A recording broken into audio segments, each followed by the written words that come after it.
दोस्तों, जय हिंद, जय भारत। मैं मदन लाल आज़ाद, संस्थापक संयोजक ठगी पीढ़ी जमाकर्ता परिवार। आज दिनांक 6 फरवरी 2024 को आपके समक्ष प्रस्तुत हूँ राजधानी दिल्ली से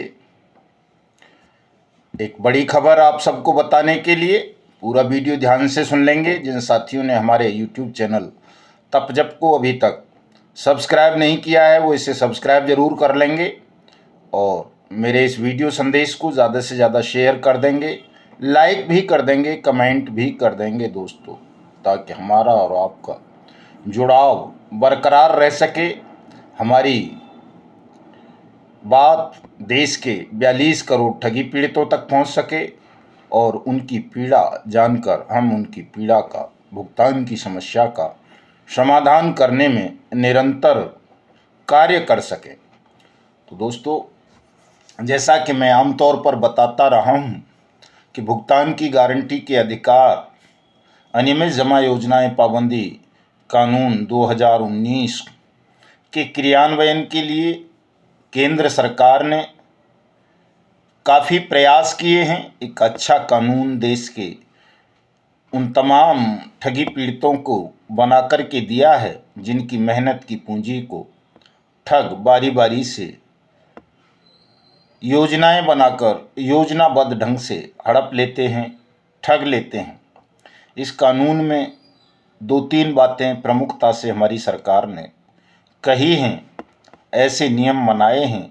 पहला तो जो भी पॉन्जी स्कीम, पिरामिड स्कीम्स चलाने वाली कंपनी या क्रेडिट कोऑपरेटिव सोसाइटी, फर्म, निधि, संस्थान वगैरह जितने भी हैं, उन सबको 21 फरवरी 2019 से प्रतिबंधित किया जाता है।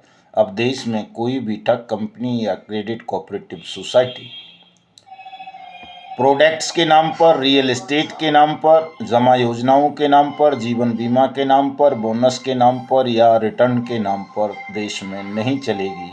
उन सबको प्रतिबंधित किया जाता है। और जिन ठग कंपनी या क्रेडिट कोऑपरेटिव सोसाइटी वगैरह ने देश के लोगों की मेहनत की जमा पूंजी को हड़पा है, ठगा है और वापस नहीं किया है मैच्योरिटी होने पर या मैच्योरिटी से पहले, तो ऐसे ठगी पीड़ितों का भुगतान सरकार उनकी जमा राशि का 2 से 3 गुना 180 दिन में करेगी।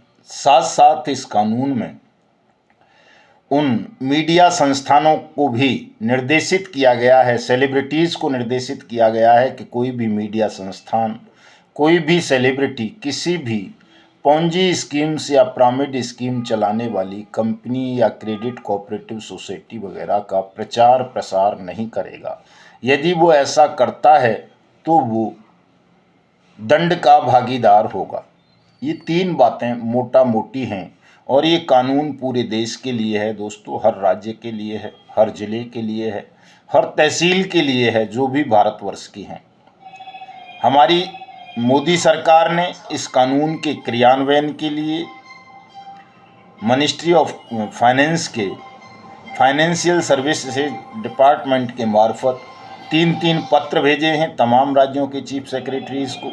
हमारी वित्त मंत्री और कॉरपोरेट मंत्री निर्मला सीतारमण जी ने हर राज्य के चीफ मिनिस्टर को एक व्यक्तिगत पत्र भी लिखा है कि मेरे डिपार्टमेंट के द्वारा 3-3 रिमाइंडर्स तमाम राज्य के सीएस चीफ सेक्रेटरीज को भेजे गए, लेकिन उसके बावजूद भी अनियमित जमा योजनाएं पाबंदी कानून 2019 बर्ड्स एक्ट की अनुपालना आपके राज्य में नहीं की जा रही है। इसलिए इस कानून को अविलंब राज्य में लागू करके ठगी पीड़ितों का भुगतान करें और पॉन्जी और पिरामिड स्कीम्स चलाने वाली कंपनीज या संस्थानों को बैन करें।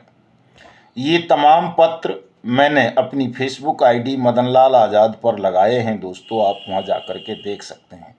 ताज्जुब की बात तो यह है कि जिन राज्यों ने भारत सरकार को अंडरटेकिंग दी कि हमने यहाँ इसे अपने यहाँ क्रियान्वित कर दिया है, उनमें से कई राज्य ऐसे हैं जो आज भी ठगी पीड़ितों के भुगतान के आवेदन इस कानून के अंतर्गत नहीं ले रहे हैं। उन्होंने अपने अपने ज्यूरिडिक्शन में भुगतान पटलों की स्थापना नहीं की है, जिनमें से एक प्रमुख राज्य हिमाचल भी है, राजस्थान भी है और भी कई राज्य हैं दोस्तों ऐसे जिन्होंने सबसे पहले अंडरटेकिंग दी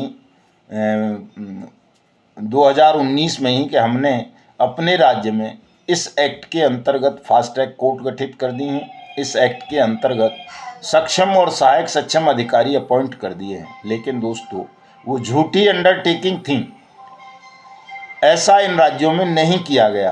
अब हम चूंकि इस एक्ट के क्रियान्वयन के लिए संघर्ष कर रहे हैं, सबको पता है, पूरा देश जानता है, तो ये तमाम चीज़ें हम पब्लिक डोमेन में डाल रहे हैं, सार्वजनिक कर रहे हैं, ताकि देश के ठगी पीड़ित जमाकर्ता परिवार जागरूक हो सकें, अपने अधिकार को जान सकें और राज्यों की सरकारों से लड़कर राज्यों में भुगतान पटलों की स्थापना करवाकर अपनी अपनी जमा राशि इस कानून के अंतर्गत प्राप्त कर सकें निश्चित समय सीमा में 180 दिन में।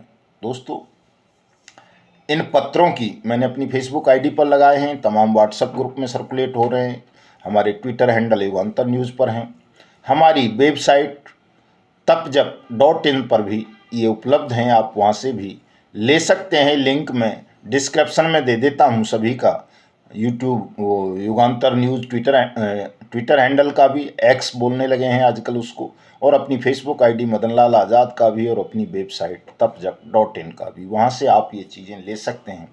और चूँकि दोस्तों अभी लगभग 1 महीना ये मान लीजिए कि मैं दिल्ली से बाहर नहीं आ पाऊँगा, चूँकि एक बड़ा कार्यक्रम हम दिल्ली में माननीय प्रधानमंत्री जी का लेना चाह रहे हैं कि जिस गर्व के साथ, जिस उम्मीद के साथ हमारे लोकप्रिय प्रधानमंत्री माननीय श्री नरेंद्र मोदी जी ने इस कानून को देश के करोड़ों नागरिकों को लाभान्वित करने के लिए बनाया था, उस कानून की धज्जियां कई स्थानों पर तो भाजपा शासित राज्य ही उड़ा रहे हैं, जैसे राजस्थान है, छत्तीसगढ़ है, और कई गैर भाजपा शासित राज्य भी हैं, जैसे हिमाचल हो गया, कर्नाटका हो गया, और भी कई राज्य हैं जहां इस कानून की धज्जियां उड़ाई जा रही हैं, इसको लागू नहीं किया जा रहा। वेस्ट बंगाल है, जैसे केरल है, जबकि इन राज्यों ने भी अपनी अंडरटेकिंग दी है सबसे पहले कि हमने इसको क्रियान्वित कर दिया है, हम ठगी पीड़ितों का भुगतान करेंगे।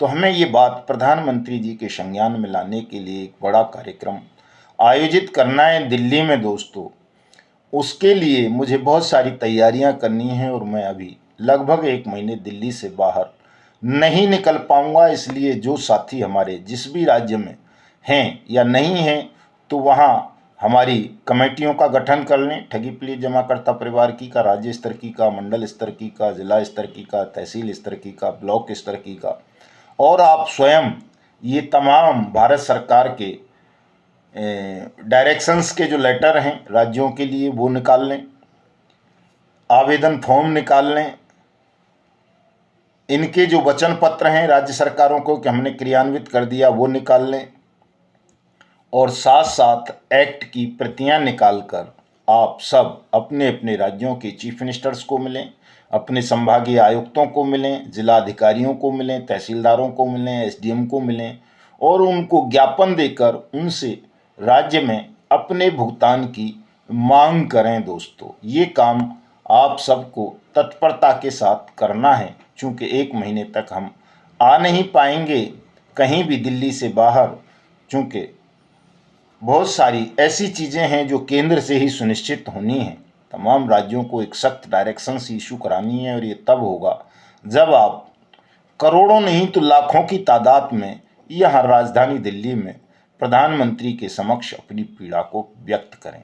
चूँकि सत्तारूढ़ दल भारतीय जनता पार्टी ने हमको सहयोग का वचन दिया है, उनके सांसद महोदय ने हमको कहा है कि पूरी सरकार आपके साथ खड़ी होगी इस कानून के क्रियान्वयन के लिए, देश के 42 करोड़ ठगी पीड़ित जमाकर्ता परिवारों का भुगतान इस कानून के अंतर्गत करवाने के लिए। तो दोस्तों, एक विश्वास बना है, एक भरोसा बना है, तमाम चीज़ें अब सरलता से प्राप्त हो रही हैं जो इस कानून से संबंधित हैं, इस कानून के क्रियान्वयन से संबंधित हैं।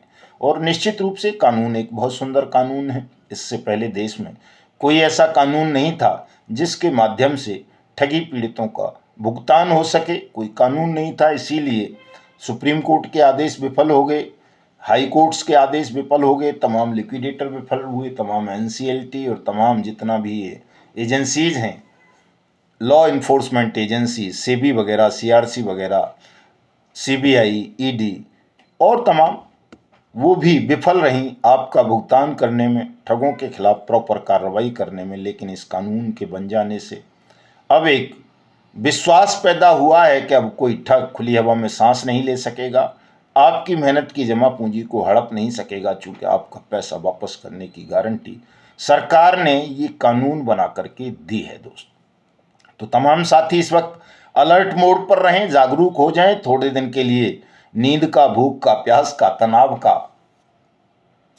त्याग कर दें। थोड़े दिन की बात है, चुनाव से इस कानून का कोई लेना देना नहीं है। कई लोग चुनाव की बात करते हैं, लेकिन चुनाव से कोई लेना देना नहीं है। कानून अपना काम चुनाव आचार संहिता के दौरान भी करता रहेगा। आप तमाम साथी किसी भी कंपनी या क्रेडिट कोऑपरेटिव सोसाइटी, फर्म, निधि, कॉरपोरेशन, संस्थान के हैं तो अपने अपने भुगतान के दावे ज़रूर इस कानून के तहत दाखिल कर दें, ताकि आपका पैसा आपको जल्दी से जल्दी आपकी जमा राशि का 2 से 3 गुना प्राप्त हो सके। दोस्तों एक और खेदपूर्ण बात मैं कहना चाहूँगा इसी वीडियो संदेश में, चूँकि आज एक प्रेस कॉन्फ्रेंस का आयोजन हमको प्रेस क्लब ऑफ इंडिया नई दिल्ली में करना था। वो प्रेस कॉन्फ्रेंस स्थगित कर दी गई है। कल लगभग 10 बजे 7 तारीख को वो उसकी डेट और टाइम डिसाइड होगा। हो सकता है कल ही हो जाए शाम के समय में, या परसों हो, चूँकि कुछ साथी कल पहुँचने वाले हैं हमारे पास, तो उनसे डिस्कस करके इस प्रेस कॉन्फ्रेंस के आयोजन का तिथि और समय कल लगभग 11 बजे तक आपको वीडियो के माध्यम से बता दिया जाएगा। तो ताज़ा अपडेट पाने के लिए, तमाम कार्यक्रमों की जानकारी पाने के लिए, तमाम गाइडलाइंस पाने के लिए जुड़े रहिए हमारे साथ। हमारे YouTube चैनल को सब्सक्राइब करें, इसे ज़्यादा से ज़्यादा शेयर करें। जय हिंद, जय भारत।